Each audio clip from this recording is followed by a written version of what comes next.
of Otto Titsling. Let's give it up for the fantastic contestant number 1 all the way from Jackson, Ravenna. Returns to my favorite subjects, industrial theft and tits. What a combo. This is the story. The inventor of the modern foundation garment that we women wear today was a German scientist and opera lover by the name of Otto Titsling.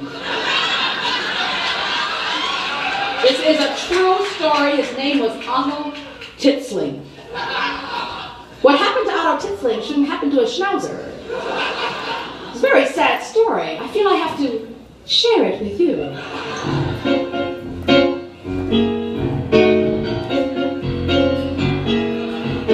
Otto Titsling, inventor and kraut, had nothing to get very worked up about. His inventions were failures, his future seemed bleak. He fled to the opera at least twice a week. One night at the opera he saw an Aida, whose tits were so big they would often impede her.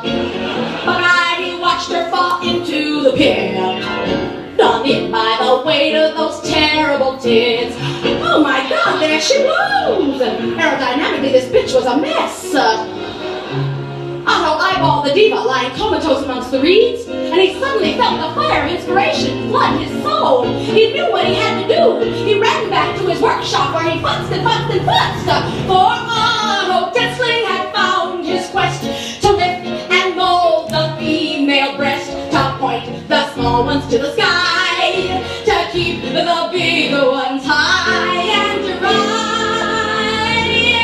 Every night he sweat and snort, searching for the right support. He tried some string and paper clips. Hey, he even tried his own two lips.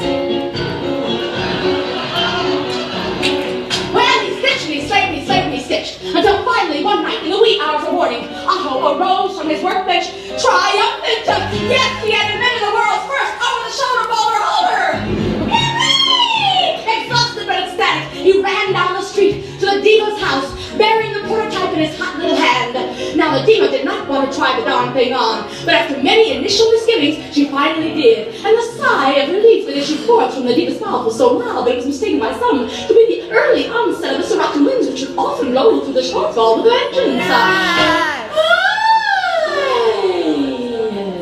But little did I know, at the moment of his greatest triumph, lurking under the diva's bed was none other than the very worst of the French patent thieves, Philip Divazier.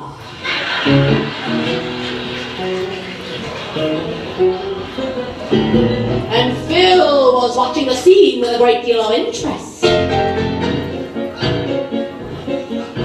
Later that night, while Brunhilde slept, into the wardrobe Philippe softly crept. He fumbled through knickers and corsets galore, till he found Otto's Titsling and he ran out the door, crying, oh my God, what joy of bliss! I'm gonna make me $1 million from this. Every woman in the world will wanna buy one.